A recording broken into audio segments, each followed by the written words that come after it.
কি মহারাজ, আর তাই আজকেই আপনাকে জন্মদিনের আগাম শুভেচ্ছা জানিয়ে রাখছি।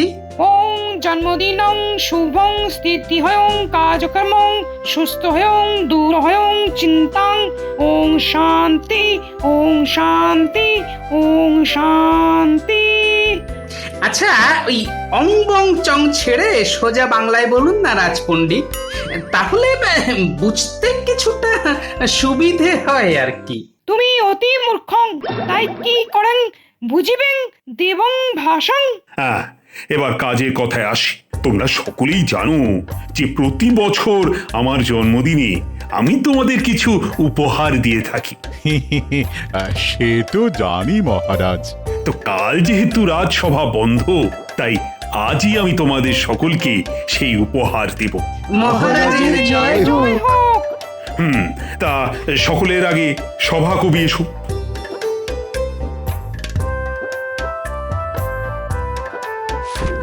তুমি কবি, তাই এই নাও সোনার নিব লাগানো একটা রূপোর কলম। এবার বিজ্ঞানী এগিয়ে এসো, এগিয়ে এসো।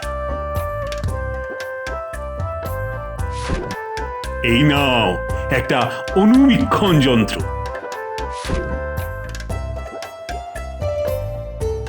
এবার সেনাপতি তুমি এগিয়ে এসো।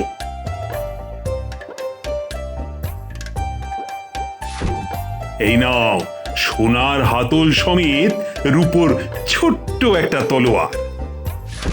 তুমি তো সারাক্ষণ ঢাল তলোয়ার নিয়ে থাকো, তাই এটা একটা প্রতীকী উপহার। এমন উপহার পেয়ে আমি ধন্য মহারাজ। এবার রাজ যদি সে এগিয়ে এসো।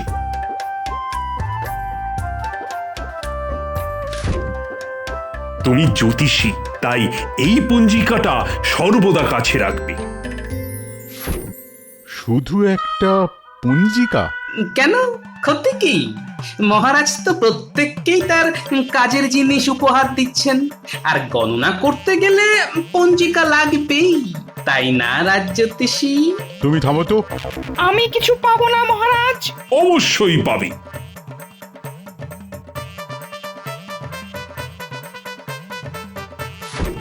এই নাও তোমার জল পাত্র। তা আমার জলপাত্র? কেন, অসুবিধে কোথায়?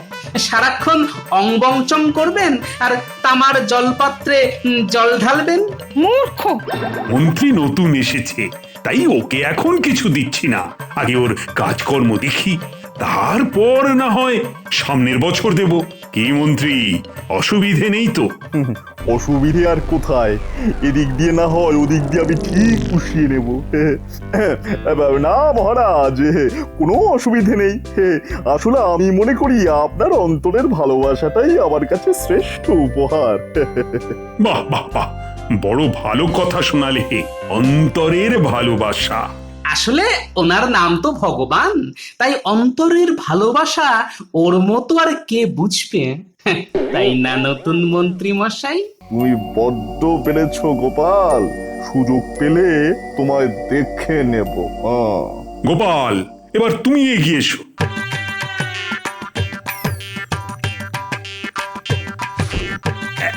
এই নাও। এটা কি মহারাজ? কেন বুঝতে পারছো না? এটা একটা টুপি, যেটা তুমি যখন তখন সকলকে পরিয়ে থাকো।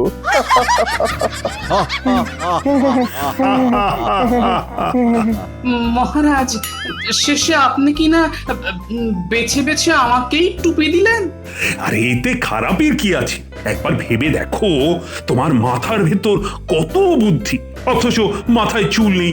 চড়া রোদে তোমার মাথার ভেতরের বুদ্ধি যাতে শুকিয়ে না যায়, তাই তো এই টুপি।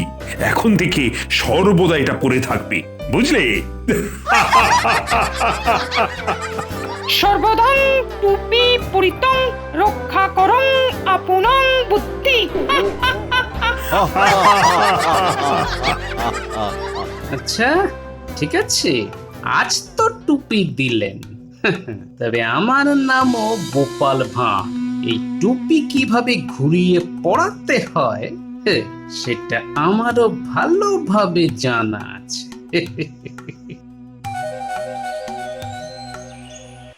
বুঝলে রানী, উপহার হাতে পেয়ে না গোপালের মুখের সে যা অবস্থা হলো, দেখলে না তো তুমিও তাহলে হেসে ফেলতে। অনেকদিন বাদে বুঝলে জুৎসই ভাবে গোপালের পেছনে লাগতে পেরে আজ আমি বড় আনন্দ পেয়েছি। গোপালকে জব্দ করে আনন্দ পেয়েছেন, ভালো কথা, কিন্তু ওকে চেনেন তো মহারাজ? দেখবেন একদিন না একদিন ও ঠিক আপনাকে পাল্টা দেবে, তখন সেটা সামলাতে পারবেন তো? আসলে রানী, গোপালের বুদ্ধির কাছে হেরেও মজা, তাই তো মাঝে মধ্যে ওকে রাগিয়ে দিয়ে ওর ভেতরের বুদ্ধিটাকে আমি উস্কে দিতে চাই। সে আপনি যাই বলুন না মহারাজ, জন্মদিনের উপহার নিয়ে গোপালের সঙ্গে এমন রসিকতা করা আপনার যে একেবারেই উচিত হয়নি, এই আমি বলে দিলাম।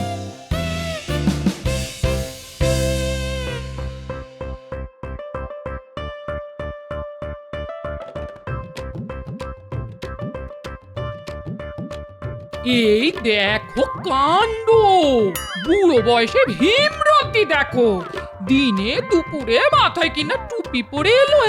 কি করব গিন্নি, মহারাজ তার জন্মদিনে এই টুপিটা উপহার দিয়ে বললেন মাথায় পড়ে থাক। আমার মাথায় যে অনুপাতে বুদ্ধি সেই অনুপাতে চুল নেই। হায় আমার কপাল, মহারাজ বললেন আর তুমি অমনি টুপি মাথায় দিয়ে নাচতে নাচতে চলে এলে। বুঝতে কি আর পারিনি গিন্নি, সবই বুঝতে পেরেছি গো, শুধু একটা সুযোগ আসতে দাও, এমন ঠকান ঠকাবো না মহারাজকে। না না, নতুন মন্ত্রীমশাই, গোপাল বড্ড বেড়েছে, সারাক্ষণই মুখে চ্যাটাং চ্যাটাং কথা। আর তার উপযুক্ত উত্তরও তো আজ পেয়েছো। সর্বসমক্ষে মহারাজ আর গোপালকে যা নাস্তা নাবুদ করে ছেড়েছেন না। না না না, শুধু নাস্তা নাবুদ দেখে আমাদের সন্তুষ্ট হয়ে থাকলে চলবে না, তাই এমন কিছু একটা করতে হবে যাতে করে গোপাল একেবারে ল্যাজে গোবরে হয়ে এই কৃষ্ণনগর ছেড়ে পালাতে বাধ্য হয়। ঠিক আছে, তাই হবে।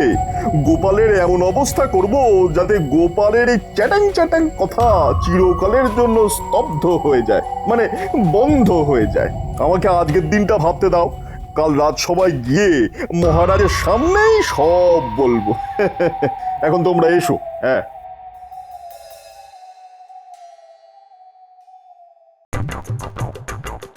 বাহ বাহ বাহ গোপাল, টুপিতে কিন্তু তোমায় মানিয়েছে বেশ। সে তো মানাবেই মহারাজ, তবে টুপি মাথায় দিয়ে বেশ একটা বুদ্ধিরও জোর পাচ্ছি মহারাজ। বটে, মনে হচ্ছে আপনার কথাই ঠিক, রোদের তাতে আমার বুদ্ধি আর শুকিয়ে যাচ্ছে না।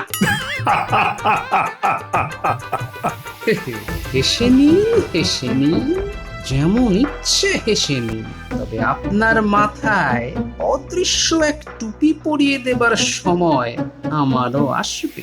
মহারাজ, এই রঙ্গরসিকতা ছেড়ে এবার কাজের কথায় আসা যাক। সেদিন আপনি আমার কাজকর্ম দেখবেন বলেছিলেন না, তাই আমি একটা অভিনব কাজের কথা ভেবেছি।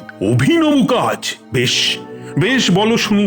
মহারাজ, আমি ভেবে দেখলাম যে আমাদের রাজ্যে গৃহপালিত পশু মানে গবাদি পশু কত আছে তার সংখ্যা কিন্তু আমরা কেউ জানি না। ঠিক কথাই বলেছো তুমি। সত্যি তো, আমার রাজ্যে কত গবাদি পশু আছে তার তো কোনো পরিসংখ্যানই নেই। আপনার অনুমতি পেলে সেই কাজটাই শুরু করতে চাই আমি। আচ্ছা মন্ত্রী, একটা কথা, এই পরিসংখ্যান আমাদের কোন কাজে লাগবে বলো তো? হে কি বলছেন মহারাজ, একটা রাজ্য কতটা সমৃদ্ধশালী সেটা তার গবাদি পশুর সংখ্যা দিয়েই তো বোঝা যায়। স্মরণ করে দেখুন, পুরাকালে কিন্তু এই গবাদি পশুর সংখ্যা বিচার করেই একটা দেশের আর্থিক আর সামাজিক অবস্থার কথা বোঝা যেত। হ্যাঁ, তাহলে মন্ত্রী, গবাদি পশুর সংখ্যা জানার জন্য কি করতে চাও তুমি? আদমশুমারি মহারাজ। হ্যাঁ, গবাদি পশুর আদমশুমারি? হ্যাঁ মহারাজ, ঘরে ঘরে গিয়ে লোকগণনা করে মানুষের যেমন আদমশুমারি হয়, তেমনি ঘরে ঘরে গিয়ে আমাদের গবাদি পশুর আদমশুমারি করতে হবে। হ্যাঁ, আর একবার এটা করে ফেলতে পারলেই জানা যাবে এই কৃষ্ণনগরে গবাদি পশুর সংখ্যা কত। বাবা বাবা বাবা, তাহলে তো খুব ভালো হবে। তা কে করবে এই কাজ? অনুমতি পেলে রাজপণ্ডিত আর রাজজ্যোতিষীকে নিয়ে আমি নিজেই শুরু করে দিতে পারি। তাহলে তাই দাও। কিন্তু মহারাজ, এই কাজের জন্য কিছু তো খরচ হবে। খরচ? খরচের জন্য ভয় পাই না। তা বলো বলো তো, কত খরচ হতে পারে? আগে মহারাজ, ওই বাইরের লোককে দিয়ে করাতে গেলে অনেক বেশি খরচ হতো, কিন্তু যেহেতু আমরাই করব তাই খরচ অনেক কম হবে। তাও বলো, মানে কত পড়বে? আগে 1000 স্বর্ণ মুদ্রা দিলেই হয়ে যাবে। ঠিক আছে ঠিক আছে, পেয়ে যাবে। খাজাঞ্চির কাছ থেকে নিয়ে নাও। ধন্যবাদ ধন্যবাদ মহারাজ। এই নাও তোমাদের পাওনা। কত আছে এতে? ওই তো 1000-এর অর্ধেক 500 আমি রেখেছি, আর বাকি 500 দুজনের মধ্যে সমান ভাগে ভাগ করে দিলাম। আচ্ছা, আপনার বুদ্ধির দৌলতে আমাদের তো কিছু প্রাপ্তিযোগ ঘটলো, কিন্তু গোপালের ব্যবস্থার কথা কিছু কি ভেবেছেন? ভেবেছি বই কি, জব্বর এক উপায় ভেবেছি। বাবা বাবা বাবা, সে তো খুব ভালো কথা। হতচ্ছাড়াটা যদি আর কৃষ্ণনগরে না থাকে, তাহলেই আমাদের প্রত্যেকের হাড় জুড়োয়।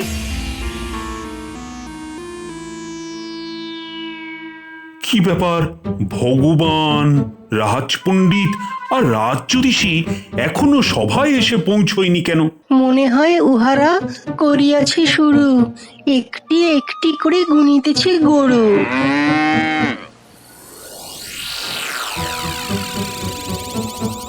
কি গো মন্ত্রী, গরু গুনে এলে বুঝি? সে তো গুনবেনি। আসলে নিজের সমগোত্রীয়দের গুনার মধ্যে কত আনন্দ বলুন। বলো বলো, যা ইচ্ছে বলো। জানো না তো বাচ্চাদন, এরপর তোমায় কি পেঁচে ফেলবো। মহারাজ, ওই গবাদি পশু গুনতে গুনতে আরো একটা কাজের কথা মাথায় এলো। বাবা, আবার কাজের কথা? আগে মহারাজ, ভেবে দেখলাম গবাদি পশুর সাথে সাথে আমাদের কাকের আদমশুমারি করলে কেমন হয়? হ্যাঁ কাকের আদমশুমারি? হ্যাঁ মহারাজ, গুনে দেখতে হবে যে এ রাজ্যে কাকের সংখ্যা কত। আচ্ছা, এই কাকের আদমশুমারি করে কি আবার লাভ হবে বলো তো? আগে কোন রাজ্যের কাকের সংখ্যা দিয়েই সেই রাজ্যের মানুষের মন ও ধনের অবস্থার কথা বোঝা যায়। কিরকম কিরকম? ধরুন, একটা রাজ্যে কাকের সংখ্যা অনেক, তাহলে এর থেকে কি বোঝা যায়? কি বোঝা যায়? বোঝা যায় যে সে রাজ্যের কাকেরা পেট ভরে খেতে পায়, মানে রাজ্যের মানুষ তাদের খেতে দেয়। ঠিক ঠিক, একেবারে ঠিক। আর মানুষ খেতে দেয় কখন? যখন তাদের হেঁসেলে খাবারের কোনো অভাব থাকে না। একেবারে ঠিক। তাই কৃষ্ণনগরের কাকের সংখ্যা গণনা করে বোঝা যেতে পারে যে এ রাজ্যের সাধারণ মানুষের হেঁসেলের হাল হকিকত কি। বাহ বাহ বাহ, বড় ভালো চিন্তা ভাবনা। তাহলে আর দেরি না করে কাল থেকেই কাজ শুরু করে দাও। করে তো দেওয়াই যেতে পারে, কিন্তু সমস্যা হচ্ছে এই কাজটা করবে কে? তাই তো, কে করবে কে করবে? আমরাই করে ফেলতে পারতাম, কিন্তু ওই যে গবাদি পশু নিয়ে আমরা ব্যস্ত।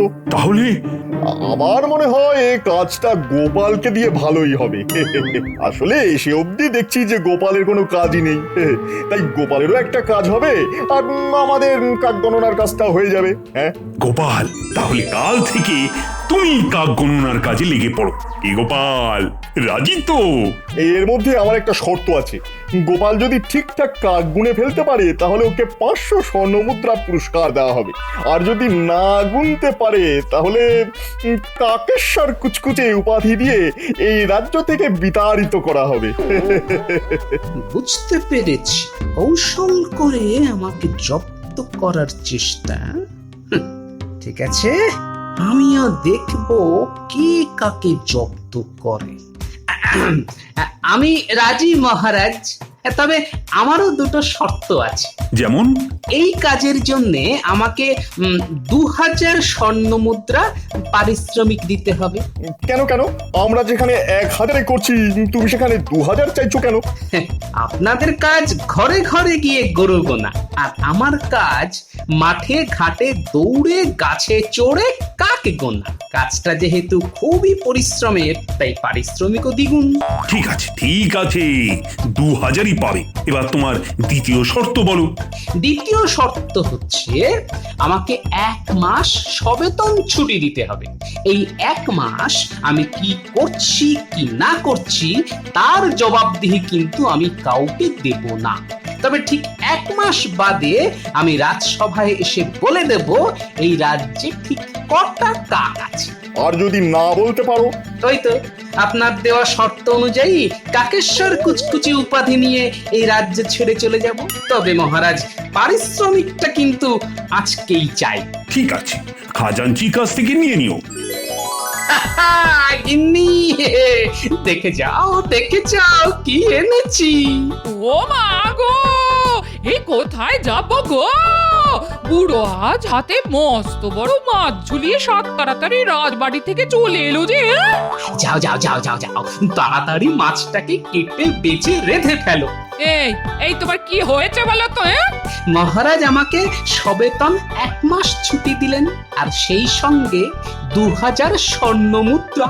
ওরে বাবা, এ কি শোনাচ্ছ গো? মহারাজ এসব করতে গেলেন কেন?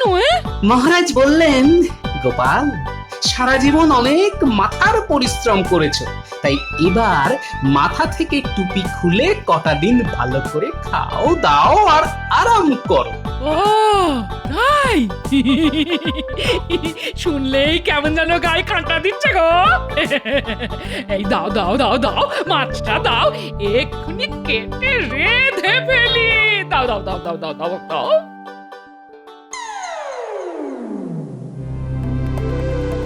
আচ্ছা মন্ত্রী মশাই, বেশ কটা দিন তো কেটে গেল, আমরা তো গরু গুনে যাচ্ছি। আচ্ছা, গোপাল কি কাক গুনছে? বটার ঘটাকে ওর উপর চৌকিদারি করতে লাগিয়েছে। আমি শুধু সেই দিনটারই প্রতীক্ষায় আছি। গোপাল যেদিন মাথা নিচু করে কৃষ্ণনগর ছেড়ে চলে যাবে, ওর সব চ্যাটাং চ্যাটাং কথার জবাব সেই দিন দেবো, এই আমি বলে রাখলাম।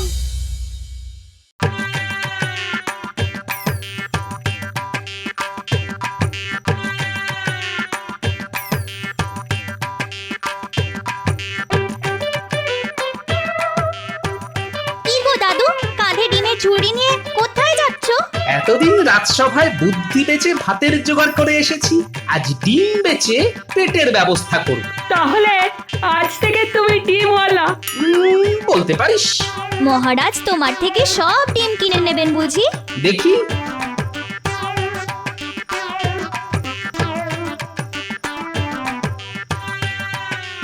আমি চলি রে।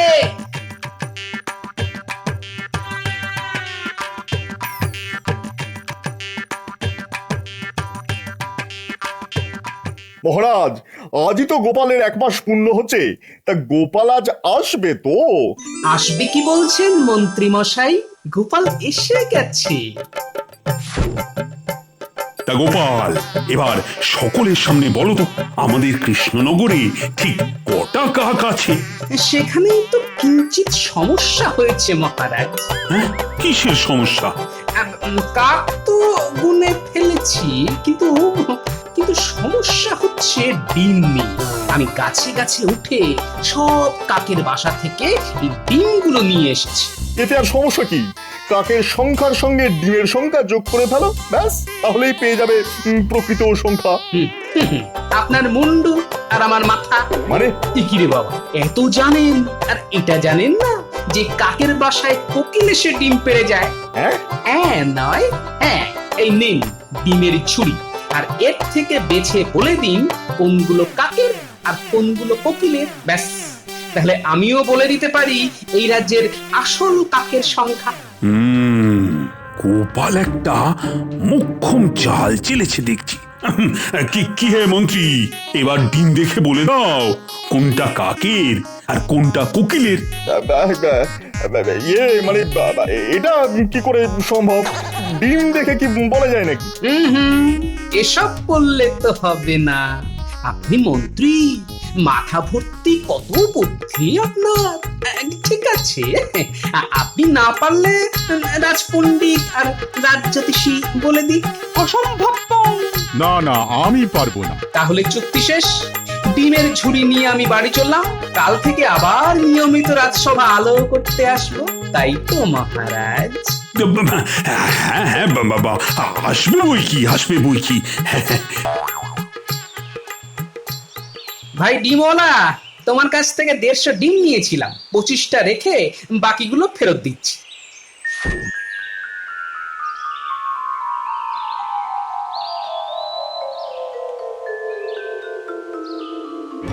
মা মহারাজ যে, আসুন আসুন আসুন। গোপাল, ডিমগুলো তাহলে কাক কিংবা কোকিলের নয়? অবশ্যই নয় মহারাজ। আচ্ছা, এই ভারী চেহারা নিয়ে আমি কি করে গাছে উঠলাম, এই কথাটা একবারের জন্যও আপনার মাথায় এলো না? তার মানে তুমি আমায় ঠকিয়েছো? না না না না না, ঠকিয়েছি বলছেন কেন মহারাজ? তার চাইতে বলুন, বুদ্ধির মার প্যাচে আপনিও নতুন মন্ত্রী আমার কাছে হেরে গেছেন। কি বলেছিলাম, গোপালকে জব্দ করা অত সহজ নয়। দিল তো গোপাল বাংলা টুপির বদলে সাহেবদের হ্যাট পরিয়ে। ঠিক আছে, এবার না হয় তুমি পার পেয়ে গেলে, কিন্তু পরের বার? পরের বার না হয় পরেই দেখা যাবে। তা গরিবের বাড়িতে একবার এসেই যখন পড়েছেন, তখন কাক কোকিলের ডিম তুড়ি হাঁসের ডিমের ঝাল দিয়ে 4টি ভাত খেয়ে যান। আপনার বৌমা কিন্তু ফাটিয়ে ডিমের ঝাল রাঁধে। হ্যাঁ, হাঁসের ডিমের ঝাল?